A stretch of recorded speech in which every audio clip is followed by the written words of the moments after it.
De volta com você que se liga aqui no LAC Cursos, e hoje eu vou fazer um comentário especial sobre as questões de conhecimentos gerais, mais especificamente de história geral e história do Brasil, que caíram no último concurso da Polícia Militar do Estado de São Paulo. Questões estas que foram elaboradas pela banca VUNESP. Bom, pessoal, o comentário geral que a gente pode fazer é o seguinte. Em primeiro lugar, conhecimentos gerais, que é a nossa temática, que é composta de história geral, história do Brasil, geografia geral, geografia do Brasil e atualidades. Na aula de hoje em questão, eu estou aqui para a gente fazer um comentário especificamente do que diz respeito à minha alçada, que é história. Então eu comentarei para você as 4 questões de história que apareceram na prova. Foram 2 questões de história geral e 2 questões de história do Brasil. Em história geral, apareceu a temática da Primeira Guerra Mundial. Primeira Guerra Mundial, travada entre 1914 e 1918. E a questão abordava especificamente a participação da Alemanha nessa guerra.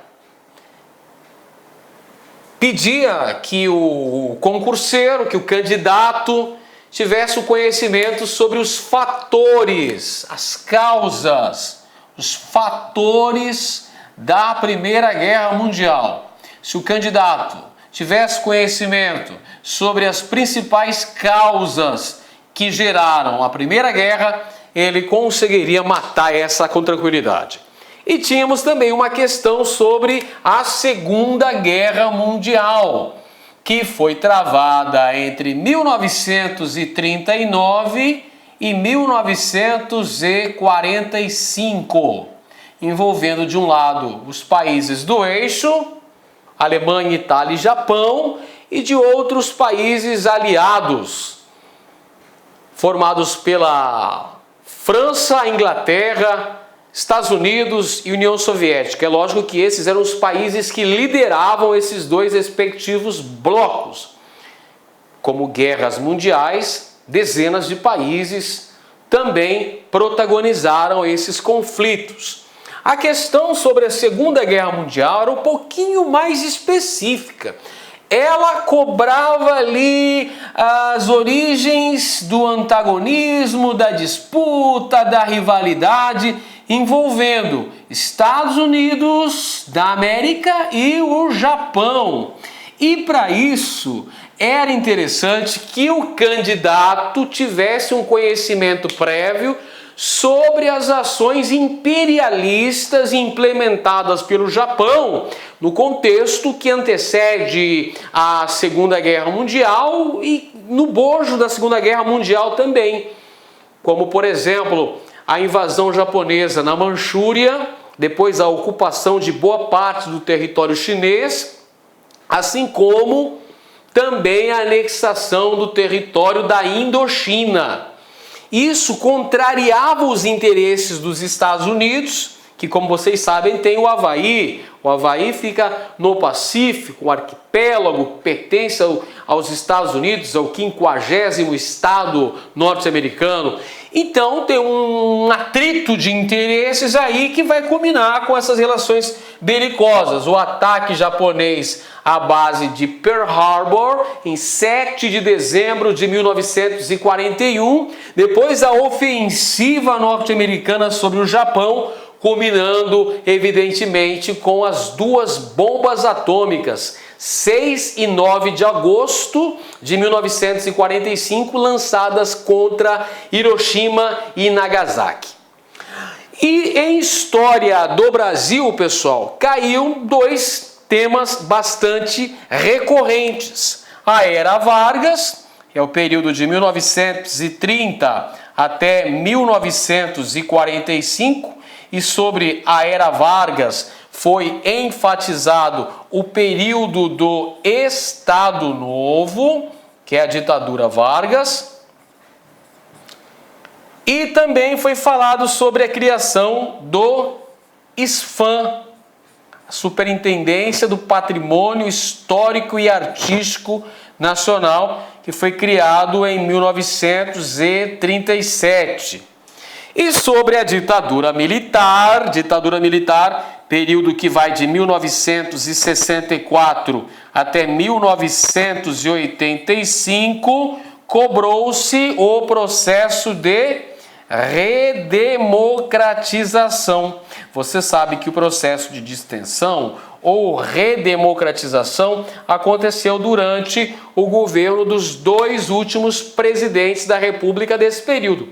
Você sabe que nós tivemos 5 presidentes militares, que são eles.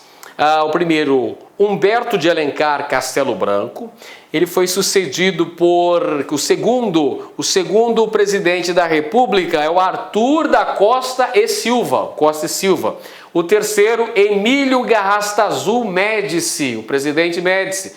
O quarto, presidente Ernesto Geisel. E o quinto e último, presidente João Batista Figueiredo. Então são 5 presidentes. Desses 5 aí, pessoal, os 2 últimos, Geisel e Figueiredo, promoveram ali o processo de abertura lenta, gradual e segura. Foi abolido o AI-5 em 78 e tivemos a aprovação da Lei da Anistia. Lei da Anistia aprovada no ano de 1979. Então, de modo geral, para quem se preparou conosco aqui no LAC, para quem estudou, fez as anotações no caderno, fez resumos, mapas conceituais e principalmente exercitou, porque é muito importante a prática, pessoal. A teoria só vai ter significado se estiver aliada com a prática. Então você tem que pegar os exames anteriores, as provas anteriores e fazê-las. Procurar compreender o que você assimilou nas aulas teóricas, procurar fazer nos exercícios. Então vamos lá, gente. Vamos começar falando da primeira questão aqui, elaborada pela nossa banca VUNESP para o concurso da Polícia Militar do Estado de São Paulo 2017. Ela vem com uma citação, tem um trecho aqui, pessoal. É um pequeno trecho aqui. Vamos lá. O que diz esse trecho? Olha, antes de ler esse testículo é um texto pequeno, tudo bem? É bom verificar aqui a citação de quem é. Luiz de Alencar Araripe, Primeira Guerra Mundial. Então você já sabe que fala da Primeira Guerra Mundial. Que está em Demétrio Magnoni, História das Guerras, editora Contexto 2006. Então já sei que vai falar de guerra, esse contexto. Vamos lá. Ao final da Guerra Franco-Prussiana, 1870-1871, em que o exército francês havia sido derrotado, o imperador Napoleão III, feito prisioneiro, o chanceler da Prússia, Otto von Bismarck, proclamou em pleno Palácio de Versalhes a existência do Segundo Reich, o Império Alemão. Quase meio século depois, a França escolheria esse mesmo cenário para a ratificação do Tratado de Versalhes, que extinguiu o Império Alemão, pôs fim à Grande Guerra e, segundo muitos, deu origem à Segunda Guerra Mundial. Olha só, esse texto nos apresenta as raízes históricas da Primeira Guerra Mundial. ele faz aqui um retorno histórico à Guerra Franco-Prussiana, que representa a vitória do Reino da Prússia sobre a França, promovendo a unificação da Alemanha. Fala do chanceler Otto von Bismarck, que coroou o primeiro Kaiser alemão, o primeiro imperador da Alemanha, Guilherme I, dentro do Palácio de Versalhes, ou seja, dentro do território francês.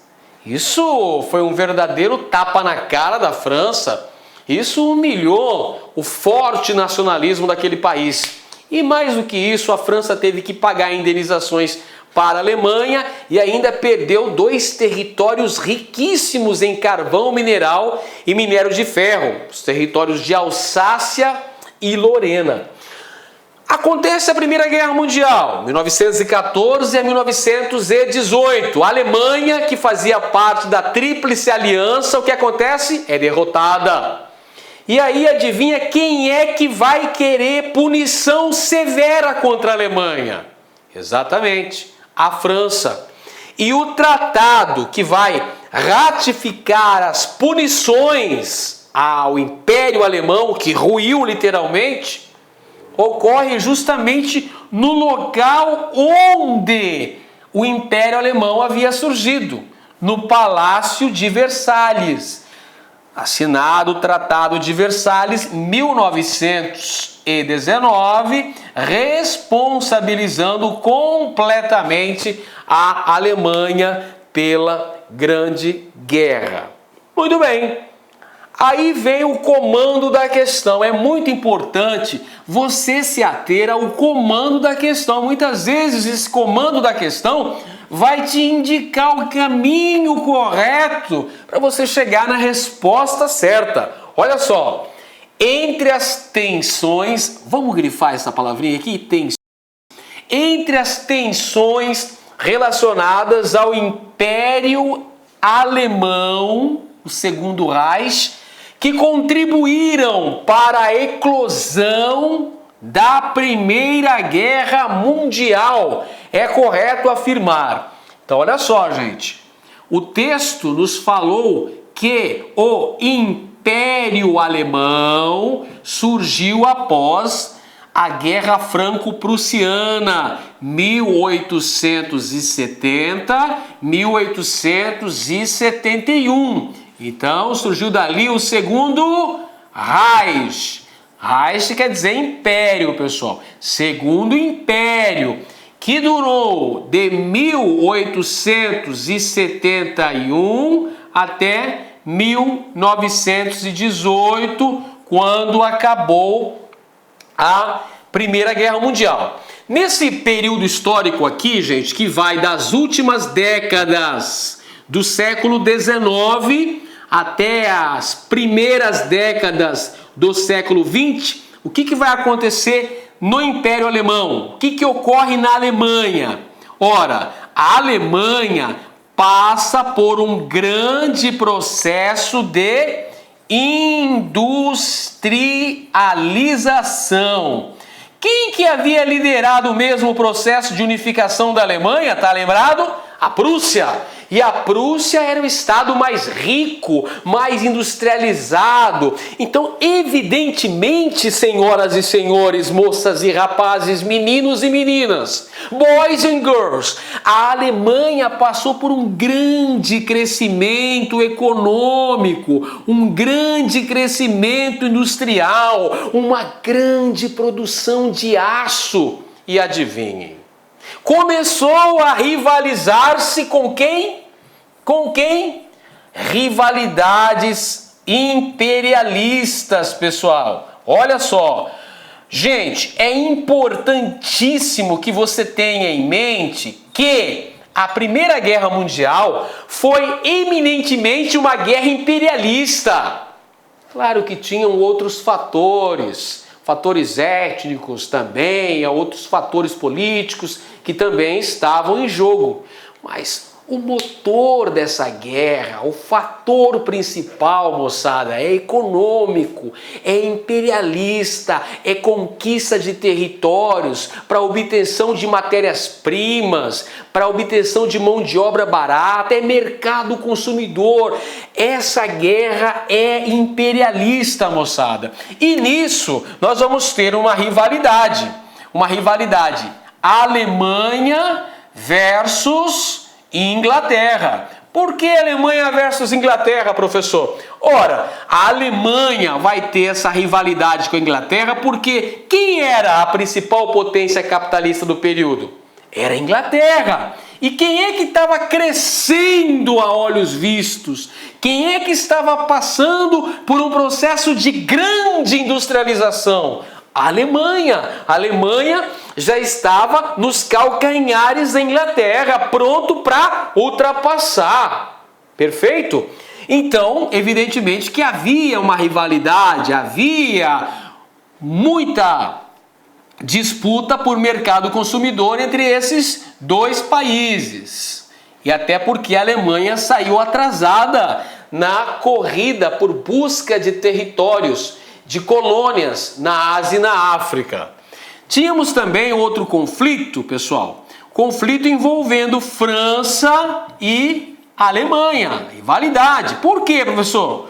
Cara, você lembra que na Guerra Franco-Prussiana, a França levou pau da Alemanha, a França acabou perdendo essa guerra, teve que pagar indenizações e ainda perdeu dois territórios riquíssimos, cara, Alsácia e Lorena. Pensa, os franceses ultranacionalistas, os caras ficaram com a punhalada no coração, gente. Ficaram muito magoados, exigindo o quê? Revanche. Então aqui você tem um contexto do chamado revanchismo francês. A França não engoliu essa derrota. Ela queria revanche, meu filho. Ela queria luta de novo. E a oportunidade vem na Primeira Guerra Mundial. E tem ainda a rivalidade envolvendo Alemanha e Rússia. Por que essa rivalidade, professor? Por causa da região da chamada Península Balcânica. A região dos Balcãs, que era de interesse tanto da Alemanha, que desejava construir uma estrada de ferro Berlim-Bagdá para ter acesso aos poços de petróleo, quanto a Rússia também, que apoiava os projetos da Sérvia ali nessa região. Então tem o pan-germanismo liderado pela Alemanha contra o pan-eslavismo comandado pela Rússia. Então você já percebeu que a guerra era uma questão de tempo, porque as rivalidades estavam muito acirradas no contexto que antecede o início da Primeira Guerra Mundial. Tanto é que esse período que vai de 1870 a 1914 é conhecido como Paz Armada, porque ocorreu uma grande corrida para a produção de armas. Então vamos lá, pessoal. Alternativas chegando. Alternativa A. As tensões nacionalistas na região dos países bálticos, o conflito com a Bélgica pelo acesso ao Mar do Norte e os impasses diplomáticos com a Holanda. Olha, gente, essa afirmação aqui está muito errada. Olha só, países bálticos, Estônia, Letônia e Lituânia, faziam parte na época do Império Russo ali, ó, pessoal. Não tem nada a ver com rivalidade com o Império Alemão. A Bélgica e a Holanda são países neutros. São países que não tinham rivalidade militar ali dentro da Europa nesse contexto histórico que antecede a Primeira Guerra Mundial. Portanto, essa afirmação está incorreta. Letra B. A disputa com a Áustria-Hungria pelo acesso ao Mediterrâneo, o embate imperialista com a Itália por territórios na África e o problema de fronteira com a Polônia. Vamos lá, pessoal. A Áustria-Hungria e a Itália foram aliadas da Alemanha durante o contexto que antecede a Primeira Guerra Mundial. Lembra que a gente falou na aula sobre a Tríplice Aliança? Tá lembrado disso? Te lembra disso? Quem formava a Tríplice Aliança? A Alemanha, também a Áustria-Hungria e a Itália. Ah, professor, mas a Itália virou casaca. Sim, a Itália em 1915 ela vai pro lado da Tríplice.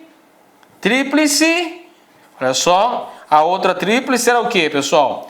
Tríplice Entente ou Entente Cordiale, que era formada por quem? Quem que era a Tríplice Entente?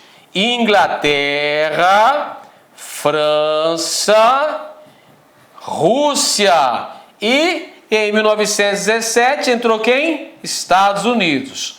Legal? Então olha só, a Alemanha, Áustria-Hungria e Itália estavam do mesmo lado. Então claro que não vai ter disputa, rivalidade imperialista entre esses três países. Afirmação também incorreta. Letra C, gente. A concorrência militar e industrial com a Inglaterra. As disputas territoriais com a França e as rivalidades com o Império Russo na região dos Balcãs. Está aí o que você queria. Essa é a nossa resposta correta, pessoal.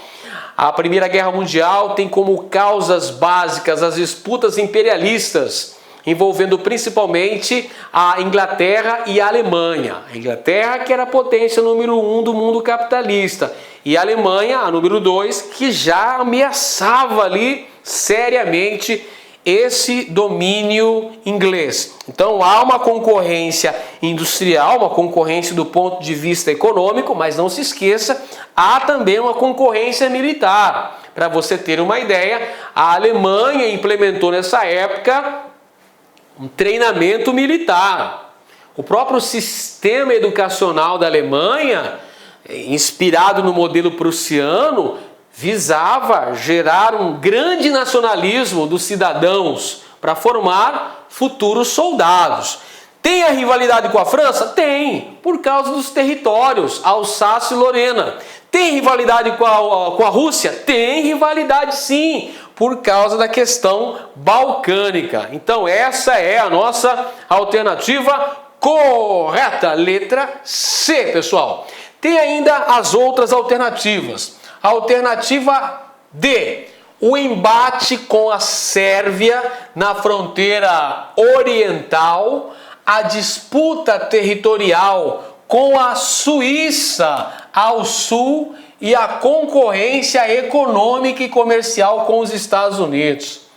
Peraí, vamos analisar. Gente, olha só, a Sérvia, olha só, a Sérvia era uma aliada da Rússia. Tudo bem, ok. Então olha só, a Rússia era inimiga da Alemanha. Legal. Mas veja, disputa territorial com a Suíça. Cara, você quer um país mais neutro em se falando de guerra do que a Suíça? Pô, a Suíça não tem rivalidade, não tem, é neutra total. E concorrência econômica e comercial com os Estados Unidos? Não. Com quem que era a concorrência econômica e comercial da Alemanha? Com a Inglaterra. Gente, os Estados Unidos só vão se tornar uma grande potência depois das guerras mundiais. Depois da Primeira Guerra Mundial, ela tem um grande crescimento econômico e depois da Segunda Guerra Mundial consolida esse crescimento econômico como principal nação capitalista. E a letra E, o choque fronteiriço com a União Soviética. Eu vou até grifar esta palavra, União Soviética, recém-formada, a disputa de rotas comerciais com o Império Turco-Otomano, o conflito étnico com a Tchecoslováquia. Pessoal, muita calma nessa hora. A União Soviética nem existia ainda, pessoal. Só foi formada no ano de 1922. Perfeito? Enquanto estava rolando a Primeira Guerra Mundial, era a Rússia ainda, pessoal. Aconteceu a Revolução Bolchevique em 1917, dentro do contexto histórico da Primeira Guerra Mundial. Mas a União Soviética só surgiu depois da Primeira Guerra Mundial. Temos outro aspecto errado aqui, ó. O Império Turco-Otomano era aliado da Alemanha, ali na Tríplice Aliança. E, pessoal, conflito étnico na Tchecoslováquia? Não, gente. A Tchecoslováquia só surgiu com a assinatura dos tratados ao final da Primeira Guerra Mundial. Então esse país aqui nem existia ainda durante o contexto da Primeira Guerra Mundial ou Primeira Grande Guerra. Eu trago até essa ilustração aqui que é bem interessante, essa charge que eu encontrei, que mostra o alemão, o industrial alemão, dando um soco no rosto de um industrial britânico e mostrando ao fundo fábricas. Isso demonstra o quê? O crescimento econômico, o processo de industrialização da Alemanha que já ameaçava a hegemonia britânica. Este é o principal fator que levou à Primeira Guerra Mundial. Beleza, amiguinho? Portanto, resposta correta é a letra C. Letra C de casa. Muito bem, vamos para a próxima questão. Agora, questão sobre a Segunda Guerra Mundial. Deixa eu pegar aqui o meu apagador que caiu, mas já estou pronto aqui para continuar a nossa aula. Na Segunda Guerra Mundial, a participação dos Estados Unidos não foi preventiva, mas central, embora existisse uma forte corrente isolacionista dentro da classe dominante americana até dezembro de 1941. Ataque japonês a Pearl Harbor, que marcou o seu ingresso na guerra. Este trecho, moçada, foi extraído da obra Natureza da Segunda Guerra Mundial. Segunda Guerra Mundial, um balanço histórico. E pede, olha só, aqui está o comando da questão. Aqui está o mapa da mina. Aqui que você vai começar a acertar a questão. Quer ver? Entre os antecedentes, olha só, vamos grifar essa palavrinha mágica. Essa palavrinha vale ouro. Entre os antecedentes que levaram ao confronto entre o Japão e os Estados Unidos em 1941 é correto identificar. Então, presta atenção. A questão fala sobre a Segunda Guerra Mundial, fala sobre a participação dos Estados Unidos nesse confronto que se dá de maneira efetiva a partir do ano de 1941. 1941, os Estados Unidos ingressam no bloco dos aliados, junto com a Inglaterra, a França e a União Soviética. Perfeito? Por que razão que vai acontecer isso, pessoal? Até então, os Estados Unidos adotavam uma política isolacionista em relação aos problemas políticos europeus. Mas isso não significa que os Estados Unidos não tivessem relações econômicas com os países europeus, que os Estados Unidos fizessem financiamentos aos países europeus, principalmente a Inglaterra.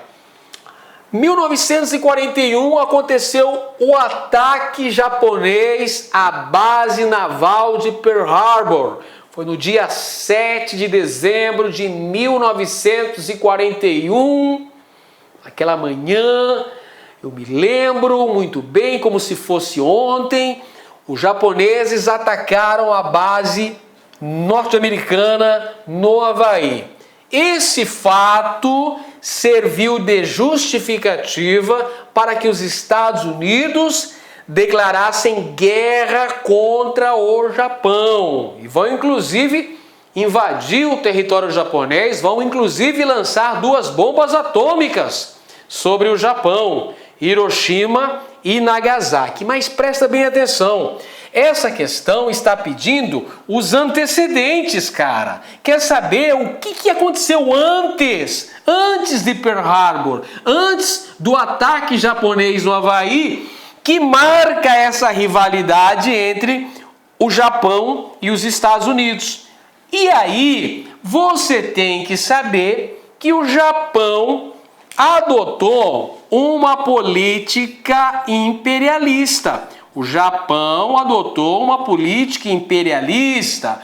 O Japão também era um país industrializado, era o principal país do continente asiático, a potência do continente asiático era o Japão. Então você vai ter o imperialismo japonês sendo expresso basicamente na invasão, na anexação de territórios ricos em matérias-primas, principalmente carvão, minério de ferro. Então, o Japão invade a Manchúria, território chinês, depois ocupa outros territórios chineses e também invade a região da Indochina.